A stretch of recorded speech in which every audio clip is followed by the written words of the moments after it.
আমরা ইতিমধ্যেই ক্লাস 12 এর ইন্টিগ্রেশনের পার্ট আলোচনা শুরু করেছি।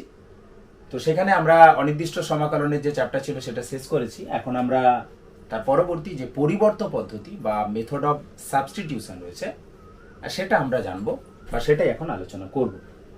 আসলে আমরা প্রথম চ্যাপ্টারে বেশ কিছু নিয়ম কাজে লাগিয়ে আমরা ইন্টিগ্রেশন করেছি। যেমন আমরা sin x এর ইন্টিগ্রেশন জানি, cos x এর জানি, কিন্তু tan x এর ইন্টিগ্রেশন সেখানে আমরা অ্যাপ্লাই করিনি বা কোনো প্রবলেমে সেভাবে আমাদের অ্যাপ্লাই করতে হয়নি।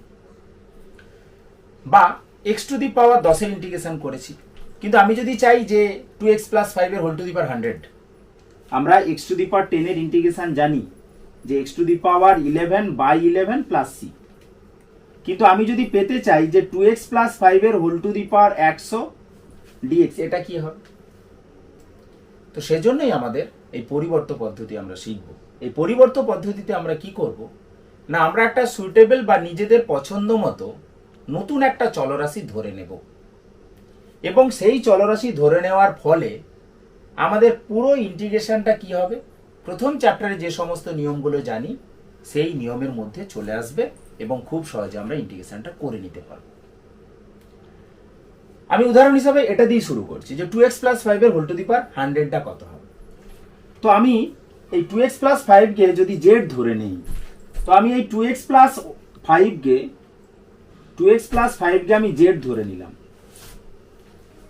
তো z ধরে নিলাম, এবার আমি কি করছি, z কে x এর রেসপেক্টে x এর সাপেক্ষে অবকলন বা ডেরিভেটিভ করছি।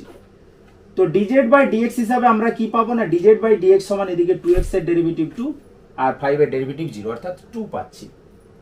তাহলে ঘুরিয়ে বলতে পারি যে 2dx সমান হচ্ছে dz বা dx সমান 1/2 dz। ওকে, আবারও বলছি, আমরা 2x প্লাস 5 কে নতুন একটা চলরাশি z এর সাথে সমান ধরে নিয়েছিলাম, dz বাই dx ক্যালকুলেশন করেছি, যেটা আমরা 2 পেয়েছি, অর্থাৎ আমরা বলতে পারি dx সমান হাফ অফ dz।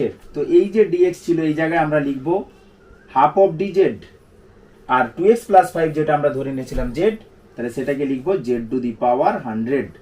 অর্থাৎ এখান থেকে আমি ভাবতে পারি যে ইন্টিগ্রেশন অফ হাফটাকে বাইরে রাখলাম, half of integration z to the power 100 dz। তো মনে মনে ভাবো x to the power n dx এর মতো চলে এসেছে। তাহলে কি হবে আমাদের, half of z to the power 101 by 101 plus c, c হচ্ছে সমাকল ধ্রুবক।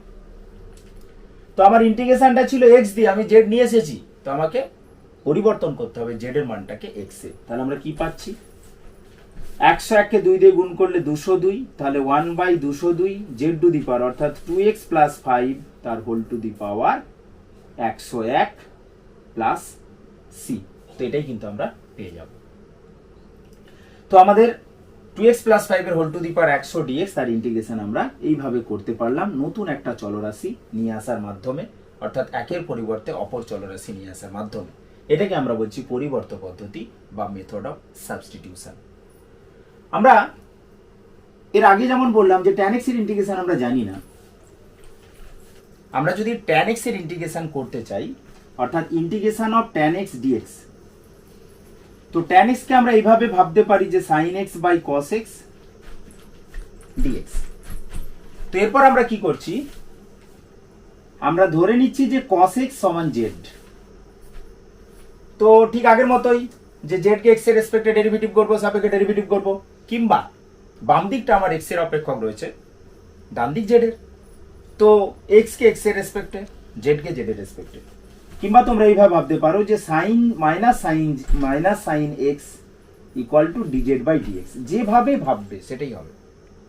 আমি z কে x এর রেসপেক্টে করেছি, তাহলে dz বাই dx সমান মাইনাস sin x। কেউ ভাবতে পারো এইভাবে যে মাইনাস sin x dx সমান dz, অর্থাৎ বাম দিকটা x এর অপেক্ষক ছিল, x এর সাপেক্ষে হয়েছে, ডান দিকটা z এর ছিল, z এর সাপেক্ষে হয়েছে। তো এভাবে নিতে পারি যে sin x dx সমান মাইনাস dz। ওকে, তো sin x dx এই অংশটা আমাদের তাহলে চলে এলো কত না, মাইনাস dz। তো আমরা লিখতে পারি minus dz by cos x মানে z, মাইনাসটা সামনে নিয়ে এলাম, তাহলে ইন্টিগ্রেশন dz বাই z। তো মাইনাস থাকলো, dz বাই z এর ইন্টিগ্রেশন কত হবে না, log mod z plus c। তো তোমরা জানো যে লগারিদমের ক্ষেত্রে সহগটা আমার পাওয়ার হয়, পাওয়ারটা সহগ হয়। তো এখানে মাইনাস আছে, সেটাকে আমি সহগ থেকে পাওয়ারে নিয়ে যেতে পারি। তো এরপর আমি কি লিখছি এখান থেকে, যে minus log mod cos x plus C, আমি জেড এর পরিবর্তন করে দিলাম। এই মাইনাসটাকে আমি পাওয়ারে নিয়ে আসবো, তাহলে লগ অফ cos x এর পাওয়ার -1 অর্থাৎ 1 cos x, অর্থাৎ একেবারে সরাসরি আমরা করে দেব mod of sec x plus c, অর্থাৎ আমরা পেলাম integration of tan x dx সমান log mod sec x plus c।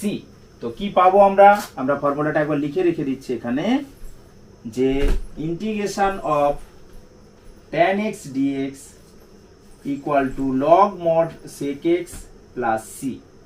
এটা গেল আমাদের tan এর ক্ষেত্রে। ঠিক একইভাবে যদি আমরা cot x এর ইন্টিগ্রেশন করতাম, যে integration of cot x dx, তো cot x মানে কি না cos x divided by sin x dx। Okay, তো এখন আমরা কি করছি না, এখানে এই sin x কে z ধরে নিচ্ছি, যে ধরি sin x equal two z, তাহলে cos x dx সমান হয়ে গেল আমাদের dz।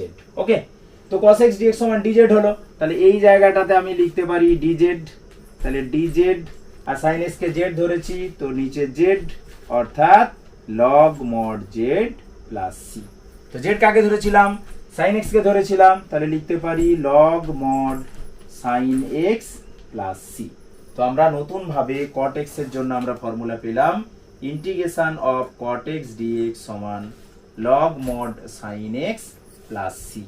এইভাবে আমরা sec x এর জন্য integration of sec x dx log mod sec x plus tan x plus c পাবো, আর cosec x এর জন্য log mod cosec x minus cot x plus c পাবো।